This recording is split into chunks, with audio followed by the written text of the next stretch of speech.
So we're here with Cam today. Hey. Cambria. She's our marketing director.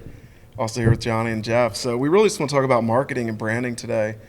Okay. And I know we were just talking a little bit ago, but what's the difference between marketing and branding? That's like a question I think a lot of people don't know that is a question. Marketing is really a strategy. There's a lot of different avenues you can go with marketing. Branding is really the visual that you put into play to emphasize, your company, your culture, who you are, what it is you're selling, and then you use your marketing to push out that brand. So how do they complement each other? Well, you can take your brand and apply it into different marketing strategies, but really your marketing strategy doesn't marry your brand in that way. They're very different. Everyone can use a very similar marketing strategy, but their brands can be very different. So it depends on the industry, the business, and all that stuff. And our brand is like super strong. I mean, hat, coat, hat. We have license plates. We have cups. We have cars, Teslas. So talk about that a little bit. Like, how can another business really kind of use what we have done, what you guys have done in branding? I think it's more about consistency, right? Like the same logo in the same form, in the same color palette, put at the same spots, and then it's repetition. A lot of it's repetition. You got to be really strict with your brand if you want it to succeed. I say too, I think the thing that makes branding very strong is because there's not a lot of people with good brands. There's a lot of stuff out there that aesthetically isn't pleasing, so if you have a good brand, it stands out on its own without a strategic marketing plan. I think that having all of our marketing team in the same building, in the same area is huge for branding because nothing leaves the door without being checked up by Cam. And really the collaboration of everybody being able to quickly show somebody what they're working on and get a direction going or not. We're so collaborative as a company in general that I think that really pushes the brand when it leaves our building and goes out to the public. That collaboration that he talks about is actually really important because I think that you can't just make a cool logo. Like your logo and all your branding really has to marry your product and who you are and what you do. I mean, you think about things like, fast food restaurants, a lot of them utilize the same colors. A lot of sports also utilize the same colors. Banks are usually blue. A lot of colors indicate different types of feelings.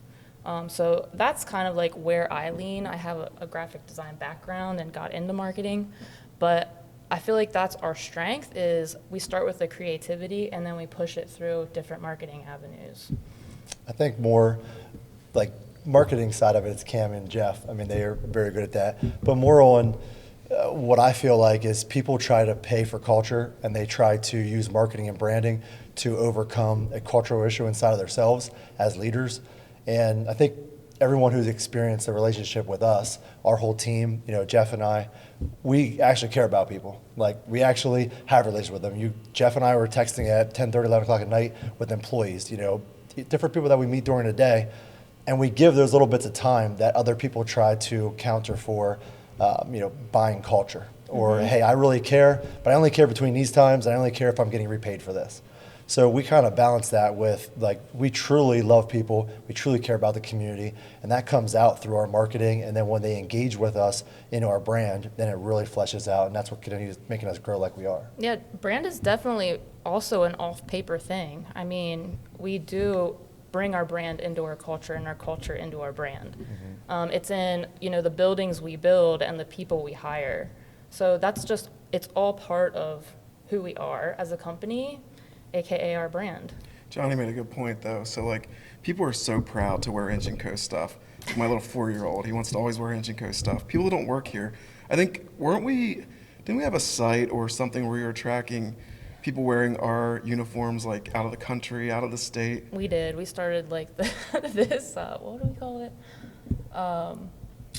Brand tracker. No, it was something, we had a hashtag for it, and we wanted people to send in pictures of when you were at an airport and you saw some random person wearing Engine Co apparel. That stuff's that was a happy accident. Yeah, but you can't be have a janitorial service business and think that your brand's going to be pushed. right? Because the brand is pushed by the people it is and by what they do. So I think our brand is pushed by people that enjoy the business sectors we're in. I think that it's pushed by people that like to see entrepreneurship, and it's not dead in America. It's still alive. People that still believe that you can start from nothing and have something. And so I think that our brand is pushed by people that are like-minded, that like sports, they like construction, building, architecture, they like real estate. I think our brand is pushed by people that know people in our business and have heard good feedback and want to be a part of something as it grows. A lot of people don't want to be a part of something after it's already grown, because everybody roots for the underdog. And so they root for people that are growing. That's why we at Inchico, I think we're always day one, right? We're always like, our business is always, we're day one, where do we need to go? How do we get there? And so we're in a consistent and continuous growth mode, which people want to jump on the train. And then I think the second thing is just what Brian said and what we said last time, which is hiring the right people. Like, you can't, books and seminars and pizza parties do not get you good culture, right? Good culture comes from hiring somebody that has that culture already inside of them and them jumping on with you and riding along. Yeah, I agree. Yeah, I think what Jeff's saying too about marketing and branding, you can't take, not every company fits in that mold that's marketable and brandable. You can do it to a certain extent, and I think that's like our pivot into sports and Inchico Sports is relatable to everybody. So to have a brand, that not everybody, gets has a construction job and gets a house built, or has a, looks at an apartment complex or an industrial building and says, that's really cool. Yeah. People look at that and they just scroll right by. But almost every person's connected to it, like a niece, nephew, granddaughter, stepson, stepdaughter that is playing a sport, and they have an intimate relationship with them, especially if it's like little Johnny, that's 8 years old and it's his first little basketball game and everybody's rooting for him. And that kind of emotion. Yeah. Blake, Dallas, Bailey, Bella, yes, like all my kids, the passion that we have, I have for them, but also I see it in kids that aren't even my kids that I coach. And I've seen kids, even in the MTA league locally here, that they started 6 weeks ago. And our practice last night, the way that Dave came around and their moms cheering up and down the sideline because they made a shot from the foul line. When they started 6 weeks ago, they could barely make a layup, a little layup. But those little things connect us to the world. And just like with this DeMar issue with the Buffalo Bills player, just look at how that connected community and that sports, person connected just communities everywhere, individuals, prayer, churches. I mean, it connects everyone. So I think, like, to add on to what Johnny is saying is, I can't think of something outside of sports that unites people better. And so you think about it, like, what are the activities that get everybody in a room, right? It's Christmas, it's Easter, Thanksgiving, it's the Super Bowl, right? And so what connects everybody? What do they do on Sunday nights? They get together, they watch a football game, they get together for the World Series. They put 109,000 fans in Beaver Stadium, right? What else fills a stadium other than maybe a concert than sports? Penn State football, is anybody in Pennsylvania bleeds blue, blue and white. And Beau's actually here with us right now. Beau Pribula, a quarterback for Penn State, and he's been, working his way through. One thing that he told me early on is he wanted to basically leave a legacy for York. He always wanted to be a Penn State football player. He always wanted to be a Central York football quarterback. So seeing that progression and seeing what he's accomplished could give other kids in this area and the surrounding areas, anybody in Pennsylvania really, like that same drive. And whether they accomplished to be a Penn State quarterback, which is like in the elite of the elite, or they're a quarterback for their local college, it's still the same. Like, it's still success in their eyes, and it's success for everybody. So I agree with that. The sentiment of every sports brings every single person to a common unity. And it was crazy just to seeing the people that were praying on the sidelines of Buffalo Bills and seeing the visuals after it. And it just really shows how strong we are as a nation, even though things look divided. At the core, like, humans care about humans. And that's what we really strive for in our organization, is like, we truly care about our fellow humans, our fellow people, our team, as well as our local community. And I think this Inchico Sports is going to set that apart for this area, for the next 100 years. So, Beau, you want to come say hi? Beau, tell us a little bit about the Rose Bowl. We want to hear, like, experience, like, when did you go out, when did you come back, what's it like winning, what's it like on the field, like, just give me a breakdown. Well, we went out day after Christmas, first class flight. It was awesome. The whole experience was amazing. They treated us like royalty. We were there for about little over a week. The whole week was amazing. We just spent time in LA. We went to the Wax Museum. We went to was Disneyland. We had fun, and we also, prepared the best we could, and it was focused, and we also had fun at the same time. And I think that's what made it a great experience. And then just the Rose Bowl itself was unbelievable. You watch it growing up every year. It's the granddaddy of them all. And to really be on that field and, to win and finish the season 11-2, it was a great experience. Yeah.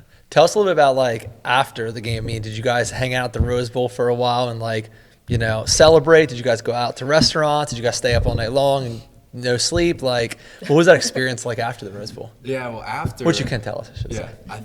I think Sean was in his pads for about an hour and a half after the game. So we were waiting on the bus while he was taking his final moments in the Penn State uniform. It's awesome. But after that, some of the guys were like, "I'm not going to sleep at all. We're just gonna celebrate the whole night." That's awesome. It was fun. Did you guys get so your hotels were how far away from the Rose Bowl? It was about 30 minutes away. We were right in downtown LA, right next to what used to be the Staples Center, which is Crypto.com Arena now. Nice. I went to a Kings hockey game. Nice. It was really fun. Did you get a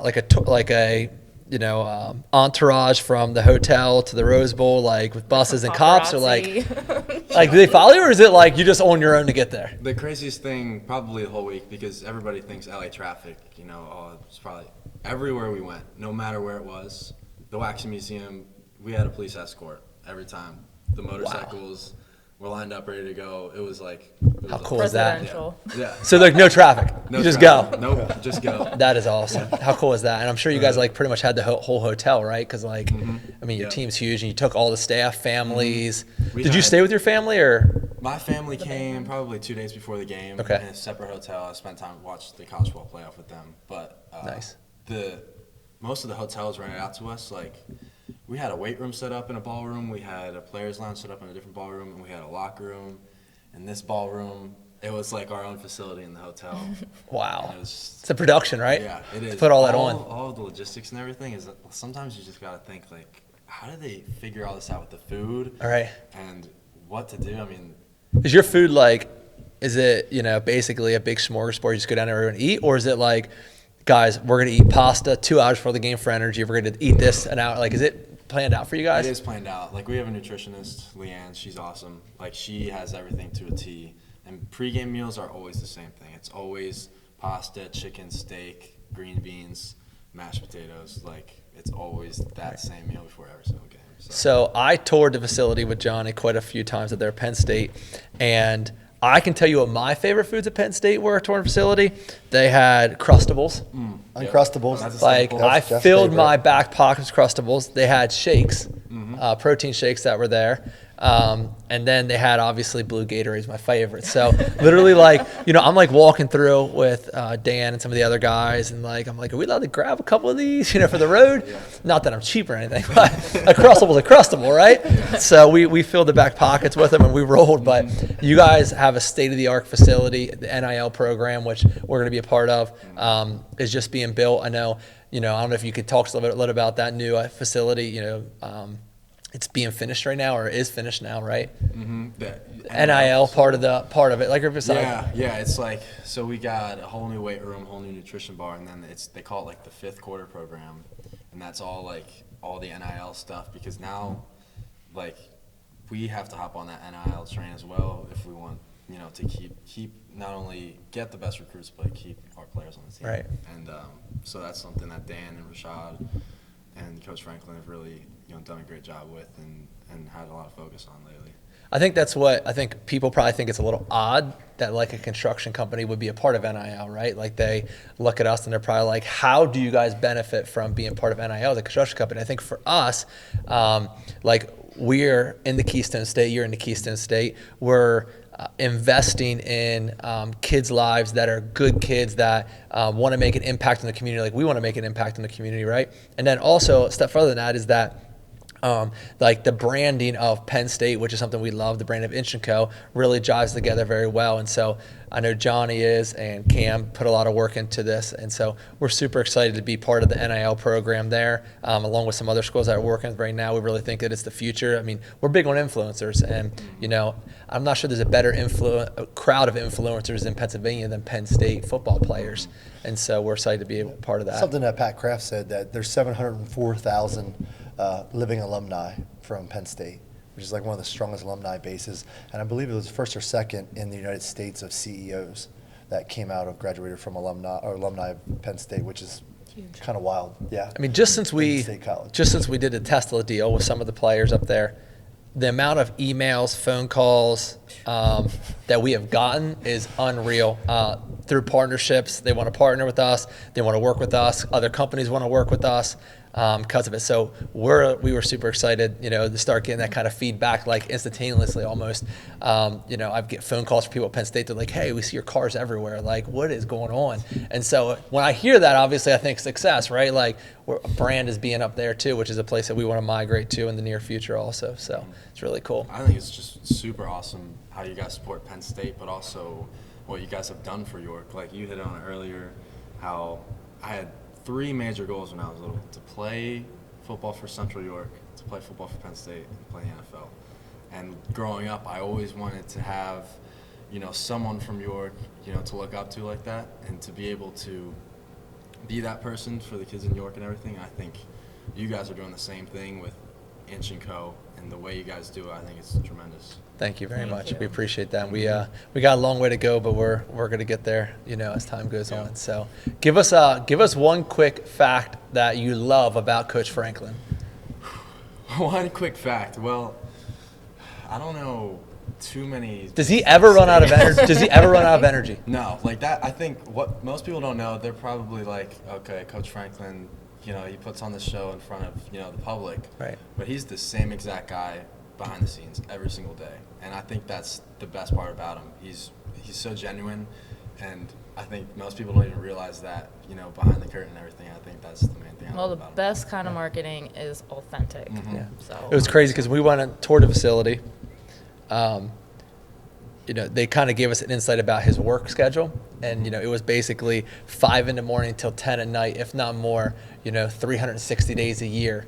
And we came up on the first Friday night game. We were there on Friday night for your first home game, and to see that guy running full speed at 4 o'clock in the afternoon, going to the hotel for the dinner speech, and then get on a plane and fly to 2 different places to watch 2 recruits, fly back at night, be back at the hotel, be there for the game the next day, and then fly back out that night. Like, it's his work ethic, and just, you know, our company, we want to run like a sports team, you know, as far as discipline, far as work ethic. I think drafting employees. I think it's huge. And so it was really cool to see, like, you know, even people that are highly driven always look for seeds of, you know, motivation, or seeds of success leaves clues. So we're trying to find the clues, and going up to Penn State and touring the facility and seeing the clues that Coach Franklin leaves behind in energy and thoroughness and just a work ethic in that environment that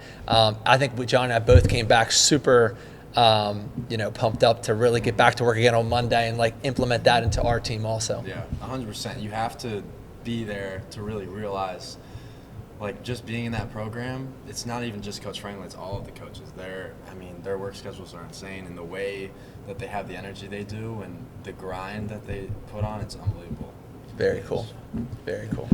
Well, thank you very much, Beau, for being with us today, Yes, man. I know it's thank you. impromptu, but we appreciate it, man. We're looking forward to getting It's part of our marketing strategy. Yeah. So. Basically, tell Beau, hey, come here and just hang out with us. Okay, Beau, get up real quick. We did the bait and switch real quick there. But we love them. I think we're good. I think we're good here today. Yeah. So thanks for listening today.